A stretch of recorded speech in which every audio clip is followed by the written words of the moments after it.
Reverendíssimo Padre Neuci, presidente desta celebração eucarística, queridos internautas que nos acompanham pelo Facebook Neuci Souza, pela página Encontro com Deus e pela web rádio Ativa Comunicações. Hoje a Igreja celebra a festa do apóstolo São Bartolomeu. E na leitura do livro do Apocalipse de João, nós vemos que ele nos fala da esposa do Cordeiro, isto é, a igreja. A igreja representada pela cidade santa de Jerusalém. E como é bonito saber que o alicerce desta igreja são os 12 apóstolos. E aqui interessante também porque a leitura fala de 3 portas para o sul, 3 para o norte, 3 para o ocidente e 3 para o oriente. Ou seja, os 12 estão voltados para todas as direções, todos os pontos cardeais. Ou seja, para o mundo inteiro, o evangelho ser propagado. E como alicerce da igreja, é importante dizer, então a nossa igreja é apostólica. Nós costumamos dizer que Pedro e Paulo são colunas mestras, mas cada apóstolo é uma coluna no sentido de como você vai fazer uma construção, você não tem que fazer na fundação aquelas colunas, né, para dar sustentação para aquilo que aparece depois na construção, prédio, etc. Assim são os apóstolos, né? Nós vemos a igreja espalhada pelo mundo inteiro, mas temos que perguntar sobre o que esta igreja está sustentada. Sobre as colunas, que são os 12 apóstolos, como nós ouvimos aqui nesta leitura do livro do Apocalipse. E a gente poderia dizer, e que alicerce, hein, meus irmãos? Que alicerce! Eu sempre digo que neste alicerce tem muito suor, tem muitas lágrimas e tem muito sangue. A começar pelo sangue do nosso divino mestre, o fundador dela, da igreja. E aí passa pelo sangue dos apóstolos, pelo seu suor na labuta, nas andanças, pregando esse evangelho, e também pelas lágrimas, porque sofreram, foram açoitados, foram presos, e depois a igreja continuou, através de seus mártires, de suas virgens, de seus santos, seus papas, bispos, padres, escrevendo essa história maravilhosa que chega até nós e que nós hoje somos responsáveis para dar prosseguimento.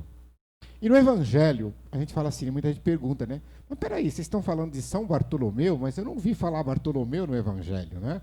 É interessante nós esclarecermos que todos os exegetas bíblicos aí, os estudiosos, os teólogos, doutores da lei, eles concordam que Natanael e Bartolomeu são a mesma pessoa. Não há dúvida, não só a partir desse diálogo, como a partir de vários outros escritos apócrifos, para dizer que Bartolomeu e Natanael são a mesma pessoa. Mas veja bem que quando Jesus vê Natanael, ele diz assim: eis um verdadeiro israelita no qual não há falsidade. E esta passagem é muito emblemática, porque ao mesmo tempo é rica em significados, porque nós queremos destacar apenas um deles. Natanael foi sincero, ele não foi falso. Natanael foi sincero, e isto chamou a atenção de Jesus, essa sinceridade dele. Ele foi sincero não porque de Nazaré não pudesse vir coisa boa, mas porque ele falou o que ele sentia, ele falou o que estava no seu coração. Ele não foi falso. O mestre vem. Não, ele falou, mas será que de lá vem coisa boa? Como que ele diz, será que Jesus é bom mesmo, né? E é por isso que a gente diz assim, tão interessante essa sinceridade dele, né? De falar o que estava no coração, que Jesus podia ter se sentido ofendido, né? Ou até usado palavras fortes contra Natanael, mas na verdade ele fez esse grande elogio, né? E aí então, diante do elogio que Jesus faz, né? Um homem verdadeiro, e ele então olha para Jesus e diz: mestre, tu és o Filho de Deus, tu és o Rei de Israel. Então ele faz essa profissão de fé. E neste diálogo, neste encontro, Filipe, um outro apóstolo, é um instrumento. Filipe, o apóstolo, é instrumento para fazer Natanael ter o seu encontro pessoal com Jesus. Filipe não se preocupou, porque Natanael era uma pessoa letrada. Era uma pessoa que conhecia muito as leis. Mas Filipe, em momento algum, se preocupou com isso. E ele também não se preocupou em dar muitas explicações, não. Por isso é que ele simplesmente diz, vem e vê. Então, às vezes, a gente quer convencer uma pessoa a aceitar Jesus e a gente fica, ó, e reza, e faz aquela ladainha para a pessoa, e a pessoa dura do coração. Fazer igual a Filipe aqui, né? Experimenta. Né? Porque aquele que verdadeiramente abre o seu coração e experimenta através deste encontro com Jesus, não tem como escapar no sentido de não ser tocado no seu interior, que foi o que aconteceu com Natanael. E nós, como bons discípulos missionários, também devemos evitar a enrolação, a palavra é essa mesmo, viu? Enrolação dos discursos evasivos para convencer as pessoas. Nós devemos anunciar Jesus Cristo e, se o nosso interlocutor aceitar, ele vai fazer a experiência do encontro. E Jesus é quem vai transformar. Não é você, não sou eu, o pregador, que vai fazer a transformação, que vai fazer o milagre acontecer. Não, nós apenas apontamos o caminho. Se a pessoa aceita, ela vai e faz o encontro. E aí a gente faz uma pergunta interessante, né? Você confiaria em uma pessoa que lhe mandasse fazer algo que ela mesma não faz? Imagine uma pessoa que dá uma receita para você contra um mal, e aí você olha para a pessoa, ela tem o mesmo mal que você, mas ela não usa aquela receita. Você confiaria nessa pessoa? Por quê? Porque a maioria dos pregadores cristãos, e aqui eu abarco de várias denominações, a maioria, eles podem arrastar multidões, mas eles não convertem quase ninguém, porque eles não fazem aquilo que eles falam. Quer dizer, eles não dão o testemunho. Essa sinceridade de Natanael falta para muitos dos nossos atuais pregadores. Falar o que sente. Tem uma história que eu vou repetir, porque eu já falei outras vezes, que você também com certeza conhece, de que uma mãe, certa mãe preocupada com a diabetes do filho, né? E o filho ali, ela levou esse filho, porque ela já tinha procurado vários médicos e não conseguia fazer o menino parar de comer açúcar, comer doce. E ela então levou o menino até Mahatma Gandhi. Todo mundo conhece esse grande líder indiano. Ela levou até ele, muito respeitado, tido como grande profeta. E ela pediu para ele, por favor, faça meu filho parar de comer açúcar. E depois de uma pausa, bem aquele silêncio que só Gandhi fazia fazer, né, ele levantou a cabeça, ela falou, pronto, agora vem a sentença e esse moleque vai parar de comer açúcar. Ele olhou para a mãe e falou assim, volta daqui 2 semanas.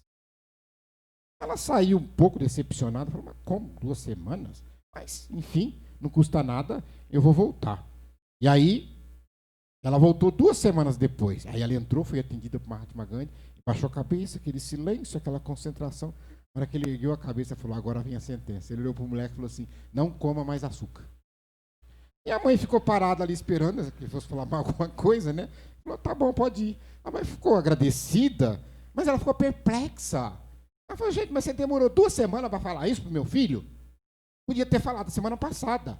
Por que você não falou isso antes? E aí Gandhi respondeu, é porque há 2 semanas atrás, eu também estava comendo açúcar.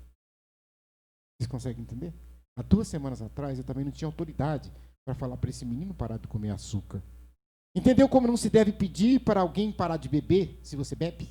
Não deve pedir para alguém parar de mentir, se você mente? Não deve pedir para alguém ter fidelidade, ser fiel, se você vive na infidelidade? Se ela é tua companheira?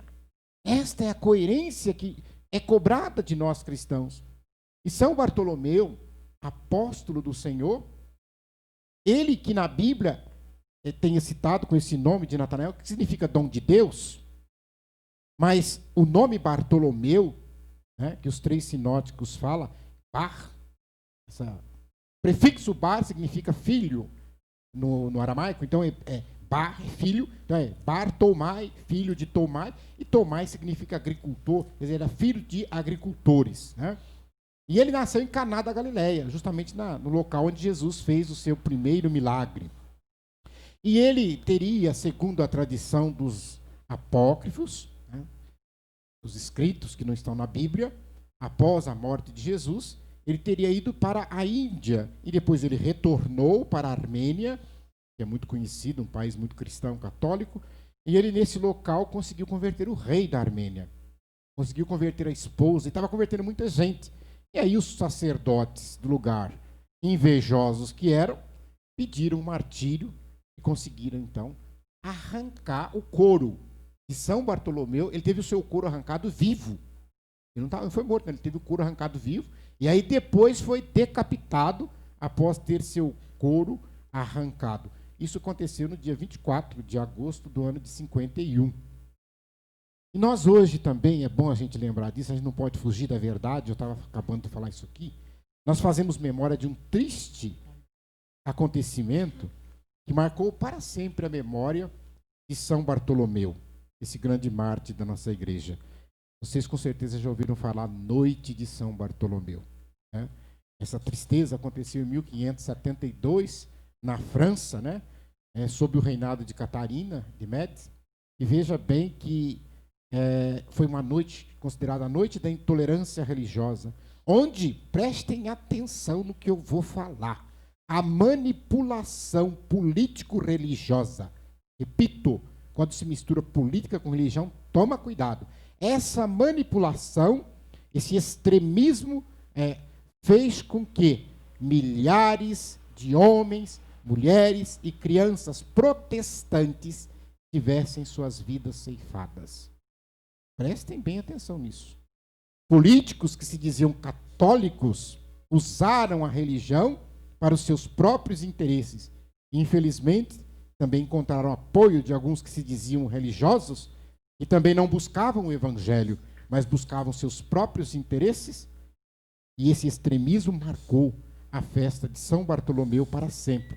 Jamais se repita isso. Isso tem que ser esquecido.